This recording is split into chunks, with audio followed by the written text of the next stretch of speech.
What you talking about, Willis? What you talking about, Willis? Oh, the brain is such a crazy thing. My goodness. Build the show. Take the last hour. Write a show. Build a show. Have a plan for the show. Hit live. Hit the button. Go live. And as soon as you go live, it's like, what you talking about, Willis? Just pops into the brain. What was the name of that show? Different Strokes? I think it was Different Strokes. What you talking about, Willis? Little Arnold, remember that? Holy smokes, dude! You gotta be my age or above. Like that. We're going way back on that one. So you gotta be my age or above. You can't be much younger than me and know that show. That is for sure. Hey, woke up this morning, grabbed my big old purple cup, grabbed some ice water, made my way into the kitchen. Couldn't make my way downstairs. Normally, I go downstairs into my theater / man cave. That's where I normally do all my morning routine stuff. But my wife allowed the kids, because they were afraid of storms or whatever. So my wife put the kids in the theater last night. So dad gets kicked out. Kids take over. Dad now has kitchen table with some little crumbs on it as his space to do his morning routine. So woke up, grabbed my purple cup, ice water, take a seat in the kitchen, opened my Morning 5 planner. Looks a lot just like this one. I actually used the digital one today because I was upstairs. But open the Morning 5 planner. There's a quote at the top of the Morning 5 planner. It says, be proud of who you're becoming, not just what you're achieving. This is a quote that was submitted by Rise and Grind member Wade Sealier. Be proud of who you're becoming, not just what you're achieving. I read that two ways. One, when we are in the process of achieving, we are also in the process of becoming. And how cool is that? Because it's not about the finish line. It's about who we become along the way. Who we become along the way sticks forever. I can go get a first place trophy. The first place trophy will break, deteriorate, collect dust, disappear, get lost, whatever. But whoever I become along the way of earning that trophy, that's what sticks. The behaviors, the ability to work hard, to challenge yourself, to go for it, to be a winner. Be proud of who you're becoming, not just what you're achieving.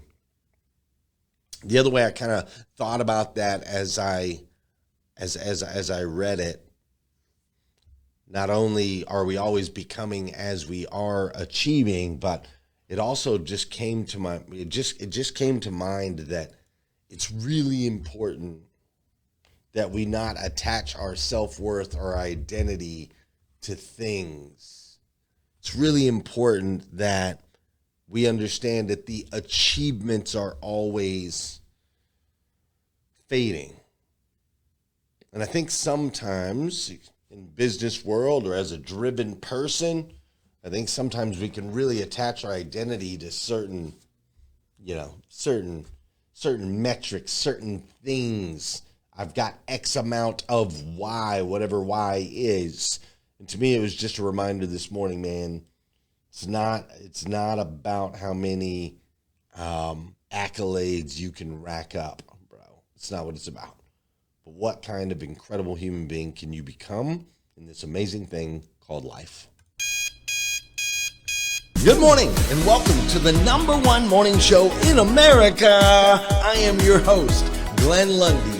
Husband to 1, father to 9, author, speaker, and the founder of 800%.life. It's 5:30 a.m. and it's time to rise and grind.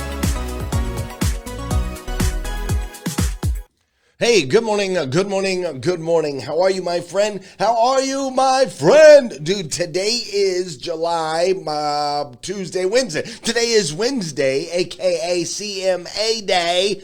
That's right, today is Wednesday, July 22nd, 2026. And what's crazy is today is the very first and the very last time it's ever going to be Wednesday, July 22nd, 2026. So I want to make sure we make the absolute most, and I do mean the absolute most, of this absolutely incredible day. Got to give a shout out to Facebook. Seems to be working great today. I see Maria's in here. Anthony Algona is in here. Tara Hope is in here. Kyle McDowell is in here. Bella Rigby is in here. I'm seeing names I don't normally see. Paul Brindley is up in here. Robert Pollard is up in here. Maybe all that complaining we did yesterday about this Facebook carrier, maybe it got through for the one day. So grateful that you are here today. Super grateful. I did something yesterday that is interesting that I want to share with all of you. Yeah, Trisha Rue, that's right. I did something yesterday I thought it was interesting.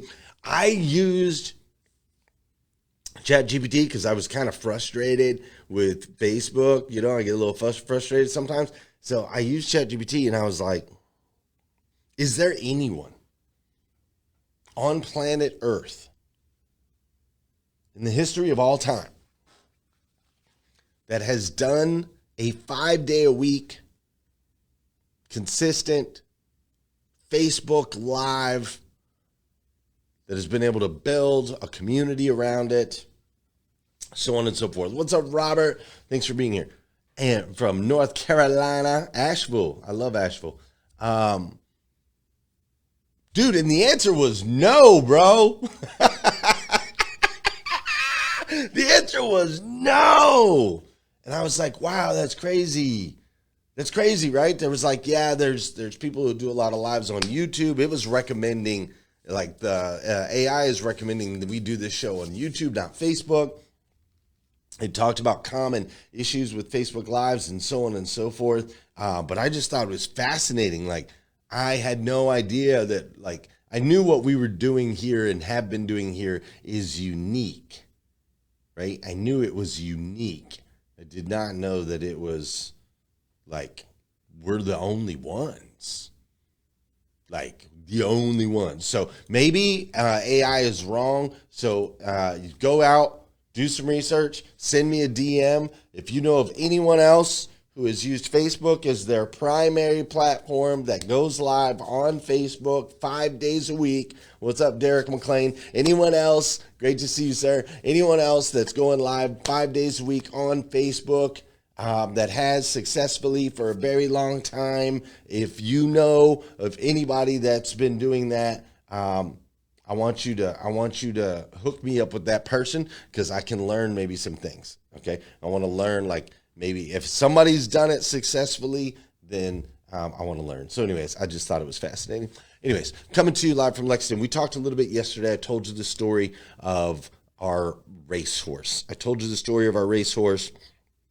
told you how I met this guy, Toomba, walking down the street. I picked him up. I saw him a year and a half later in front of a movie theater. He told me a story of how he had a dream of a horse winning the Kentucky Derby, and he had met a guy named Larry Demerit, and him and Larry Demerit had hit it off, and then Larry Demerit passed away, and after Larry Demerit passed away, Toomba took over as far as the reins, as far as running the training company for the horses, and then he came to me with a horse, and then me and my partner, Scott Simons, we made an investment on the horse, and then we took the horse to the Thoroughbred Training Center, and then some things happened, and he had to go to a different training center that is not as good. And then right before his very first race, we had a jockey change, and so we changed to a new jockey, and she's 20 years old, and the whole industry currently says that she's not strong enough, she's not powerful enough, she's not going to be able to do it. And we had our first race, and in our first race, things did not go very good at all. And they're off, right? And there they go. Talman and Talleyrand are showing good pace, and also there is War Ready. War Ready from Between Runners. Authentic Gold is also forwardly. Didn't go so good. What's up, Brian Hess? Great to see you. I don't know what Facebook's algorithm is doing today, but I'm seeing all kinds of names I haven't seen in a long time. Gosh, it's great to see you, Brian Hess. So we talked about the racehorse. We talked about the first race. We talked about how that didn't go very well. And we also talked about how we prayed to get that horse into a better position where he can get the training that he needs. And that prayer was answered. That prayer was answered on Monday or Sunday. And yesterday, I guess it was Sunday, yesterday officially, our racehorse, his name is 800, and he is at the Thoroughbred Center. He got moved last night safely and smoothly, and you will not believe it, in this new barn that he's in. It is so clean and so amazing, and the woman that owns the barn, she has ran that barn for 20 years. They have 2 goats in there that are friends with the horses. They've got 2 dogs that keep all the rats away, and so prayer answered, prayer answered, prayer answered. And we talked a little bit yesterday about that, right? We talked a little bit about all the kind of things and how one of the things I personally have done this year is invested more time in prayer. And it seems like I don't know how to explain it other than it seems like we as humanity are in a certain little place where I've been talking to lots of different friends of mine, and it's wild. It's just wild, it's wild. That's the only way I can explain it. So today, I want to give you the rest of the updates that I was going to give you yesterday. I want to talk a little bit more about this crazy stuff that's kind of happening, and I've got some announcements for you and all kinds of things. Does that sound fair? So before we get too far, though,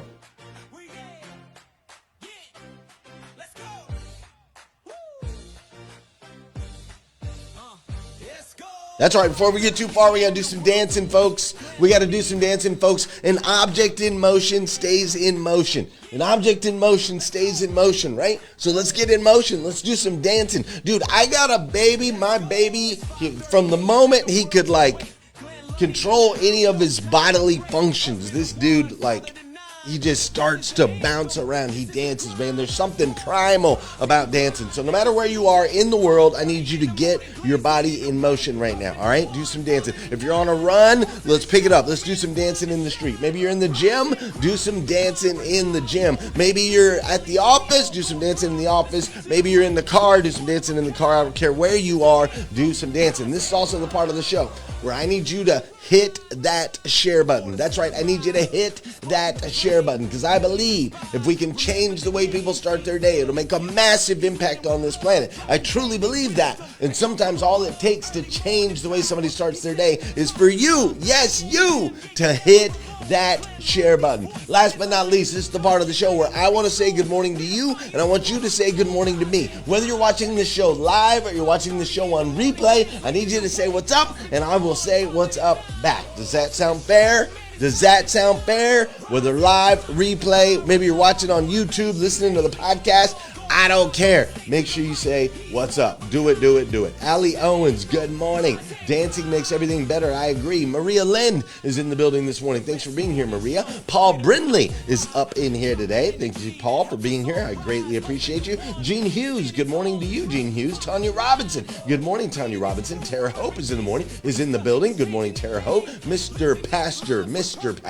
Pastor Jeff is in the building. It's better than wild, Glenn. It's divine favor. Amen. We're going to get into it, brother. Mike Larkin is in the building. Bella Rigby is in the building. Good morning. Trisha Rue, good morning. Amanda Sanner, good morning. Ramon Ray, good morning, Ramon Ray. Thank you for being here this morning. I greatly appreciate it. Yeah, today we're seeing some names we haven't seen in a long time. Samantha Starr Baker is in the building. Volume up. Julio Soto, that's because you're from Puerto Rico, bro.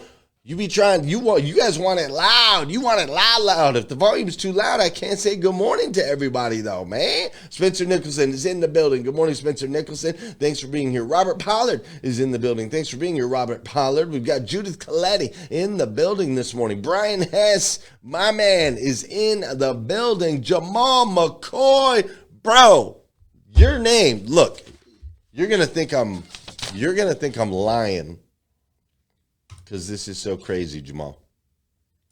You're gonna think I'm lying. This is one of our updates, so I am completely redoing our entire, just yell louder. I am completely redoing our entire foundational training for my business. So when you join 800% Club, we have 17 weeks of foundational training, and I'm redoing it. And so what I had, there's a lot of gold in there and magic. So we're updating it, but not completely throwing out all the baby with the bathwater that got us to where we are today.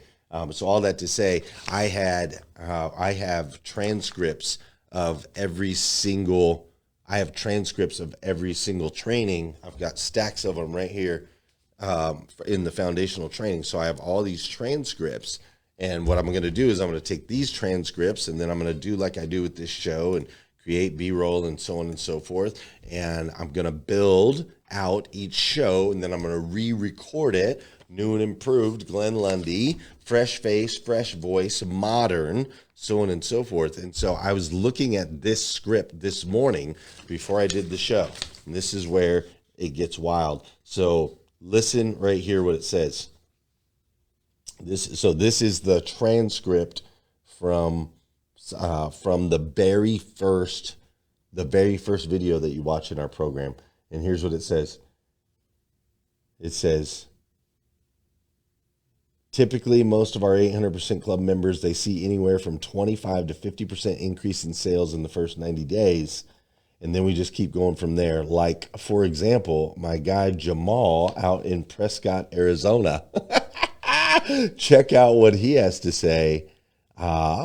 And then it pops to your video, and that's so I can see the transcript. And it says, hey, what's going on, guys? This is Jamal McCoy, Finley Automotive Group. This is my first retreat with 800% Club. I joined the group about 4 months ago, and it's been a life changer for me. A lot of support, members, so in a different groups, So I just read that, like that's right here. Just read that this morning. And then here you are watching hashtag Rise and Grind. Let's go. And that was a video from 6 years ago, man. So freaking crazy. So Jamal, cheering for you. Love you. Thank you so much for being here. All right. So as I told you, boom, we got the horse thing going on. I've also got a trip to Bald Head Island around the corner. I'm taking my family on a vacation. We are going to Bald Head Island. If you've never been there before, it's an amazing place. If you've never heard of it, it's off the coast of North Carolina. My friend Liza introduced us to it many, many, many years ago.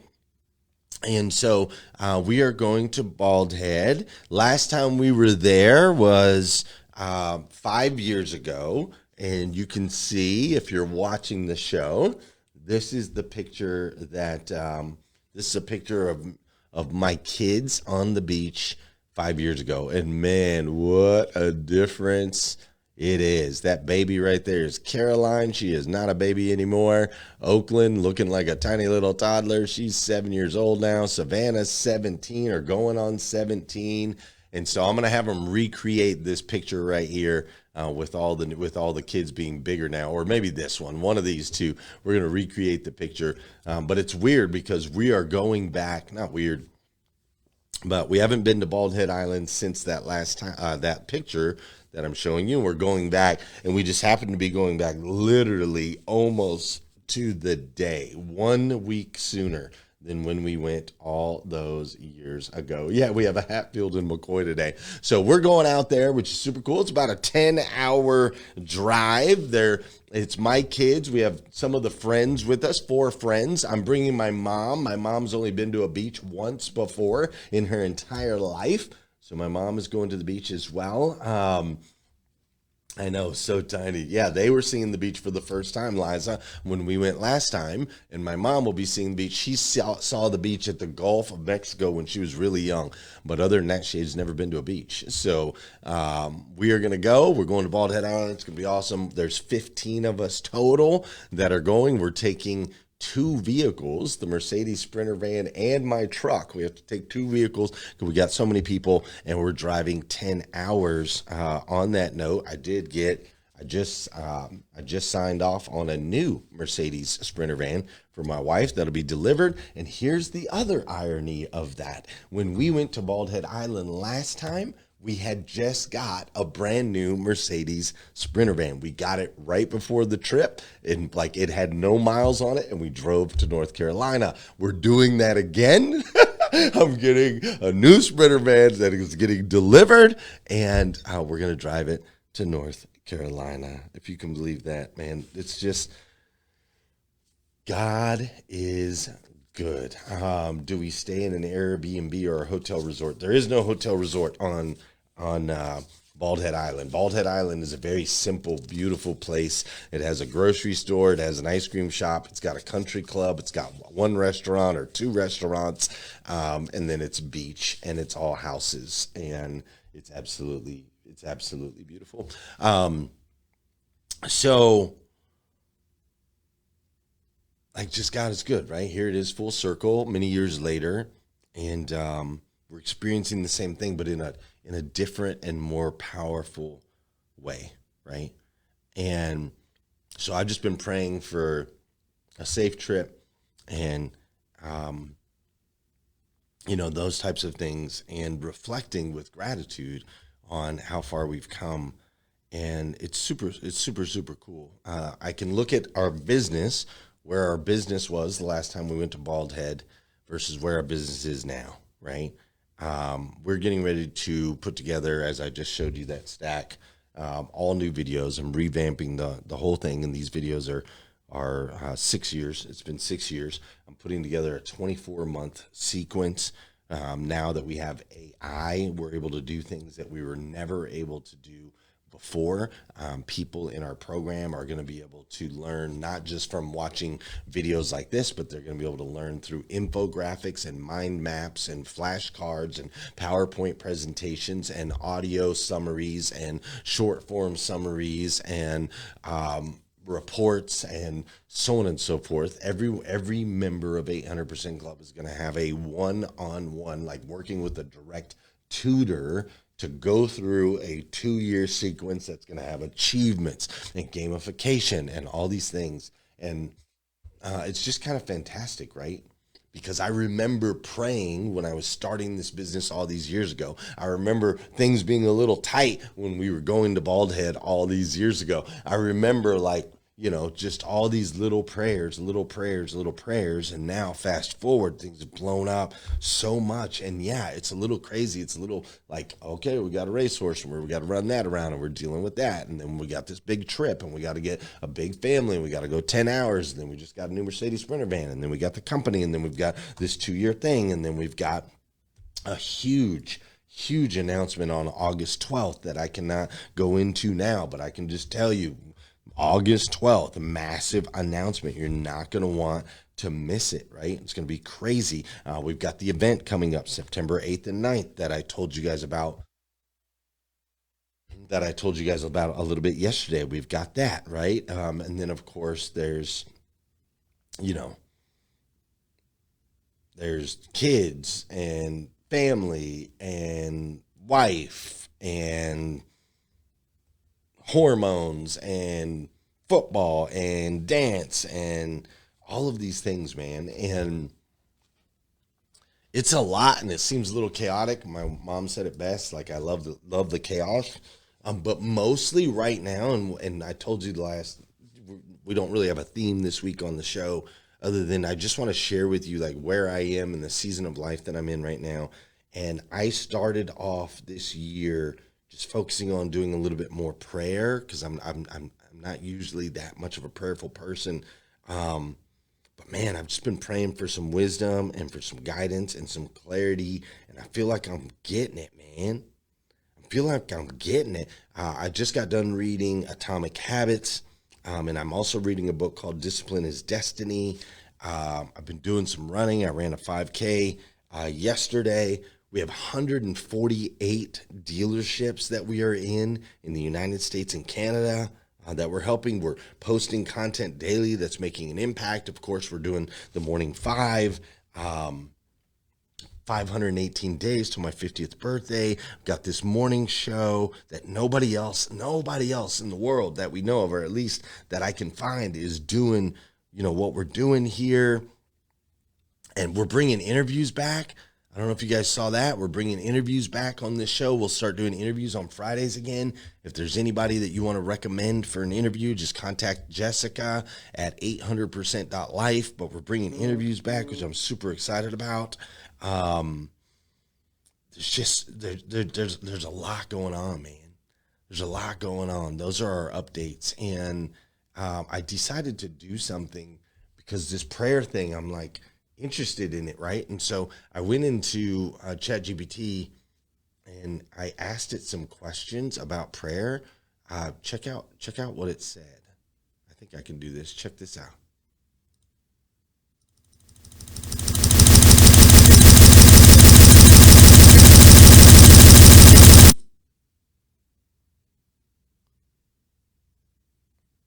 Maybe I can't.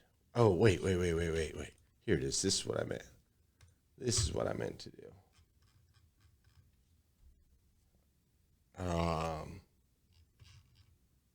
Yeah, here it is. Yeah, this is it right here. Check this out.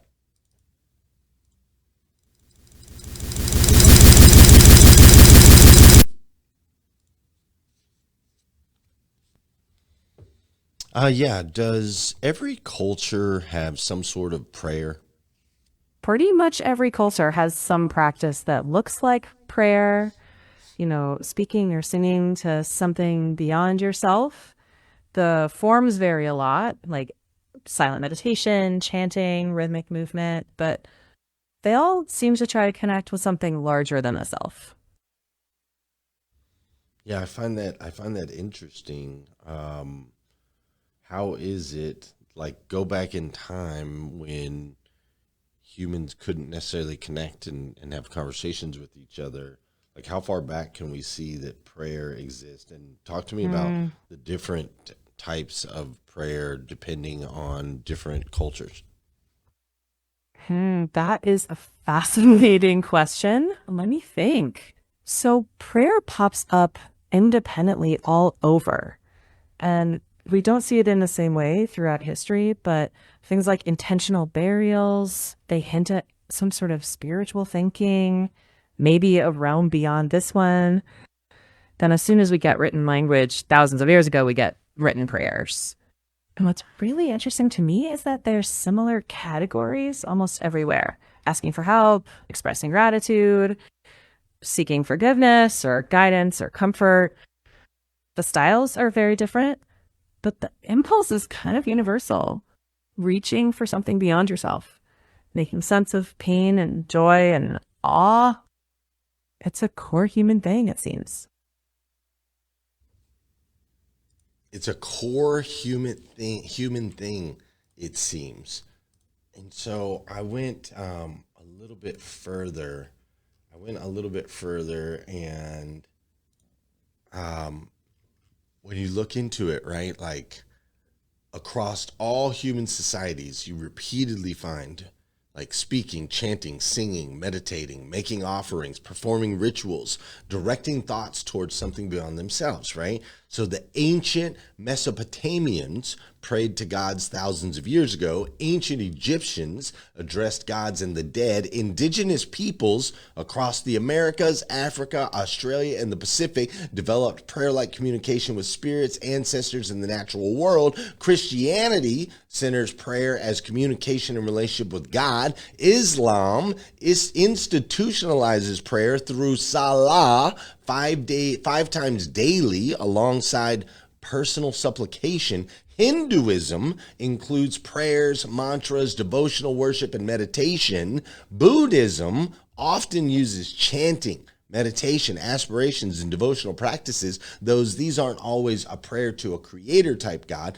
There's even traditions without a conventional personal deity that contain practices of petition, gratitude, confession, contemplation, blessing, or reaching beyond the individual self. And so there's an even more interesting question underneath all that. Not what is prayer and who does prayer. The question is why? Why do humans that were separated by oceans, who had no known contact with one another, why did they all develop some version of, I am going to communicate with something greater than myself? science and anthropologists, they can explain parts of this through cognition, social bonding, uncertainty management, ritual, and our tendency to perceive agency and meaning. More spiritual believers may interpret the same universality differently, like perhaps humans pray because there really is someone to whom we are all oriented. Perhaps humans pray, all humans pray, because there is someone towards whom we are all oriented. You see, on this show, every day I try to remind myself and you that we are all children of God. My son, Hutch Rader, doesn't know much yet. He's 15 months old. He's learned how to walk. He knows how to eat. He nurses. But from the very beginning, from the moment he was born, he was always oriented towards his mother. Like he could be quietly in a room and then hear his mother's voice, and all of a sudden he responds. I can be just holding him for whatever reason, and his mom will walk by and he'll immediately reach his arms out for his mom just when her presence is near. His first words are mama, mama, mama. And when he gets hurt, he immediately goes mama, mama, mama. And when he's sad, it's mama, mama, mama. And when he's excited, it's mama, mama, mama, right? Like he's just naturally oriented. And so I look at that and I think, man, that's us. You see, we have a Father in heaven, and you and I are children of God. And so when we're hurt, we reach out. When we're sad, we reach out. When we're excited, we reach out. And we all do it in so many different ways across this planet. But it's like this universal orientation as children of God towards that which created us. And I guess the reason I'm so fascinated by this and wanting to share this with you in this particular season is like, it's there, and I, for 47 years, barely used it. But this year, I've been really leaning in on prayer, and I don't know what season you're in your life right now. I don't know where you are or what you got going on. I know that my life has got a lot going on right now, and my guess is yours does too. Take a little time. Invest in prayer. Invest in prayer. Invest in prayer. Whatever that means or looks like to you, invest in prayer. This is the season. I feel it's like he's closer than ever, you know? He's closer than ever. And so my name's Glenn. I'm your friend. I absolutely stinking love you. I do. If nobody's told you yet today, I want to be the first. I absolutely stinking love you. And because I love you, like, let's do this together. You know what I'm saying? Wake up the prayer life in you. Because it's been woken up in me, and it's freaking exciting, man. It's absolutely exciting. And I want to meet you there. Okay? Cool. All right. Tomorrow I'll try to get back on track with, like, you know, some more organized content versus, you know, just kind of sharing where I'm at and so on and so forth. But it's just been on my heart that something we very rarely talk about on this show. But it's a biggie. All right. Have a great day. I'll see you tomorrow. Peace. What is prayer? Prayer is not sending God to run on your errands. A Christian can see more on his knees than he can from his feet. Prayer is not getting God prepared to do your will. Prayer is getting you prepared to do God's will. Prayer is the only way to release the supernatural power of God in your life, in your marriage, in your business, to show you great and mighty things that you know not. Prayer is the key that unlocks the gates of heaven and closes the gates of hell. Prayer has the power to cure sickness and disease. Prayer can shatter the shackles of misery and habit that are tormenting your life, or the life of your son or daughter, or the life of your husband or wife. Prayer does not need proof. Prayer needs practice. Intellectuals are now jabbering that God and heaven are far removed and far away. God is as close as your next prayer. If your marriage is under attack, pray. If your children are being tormented by the prince of darkness, pray. If your business is failing, pray. If you're fighting a deadly disease, pray. If you're lost and without God, pray. If your life is empty, if it's meaningless, if it seems to be hopeless, pray. Pray, pray, because God answers prayer.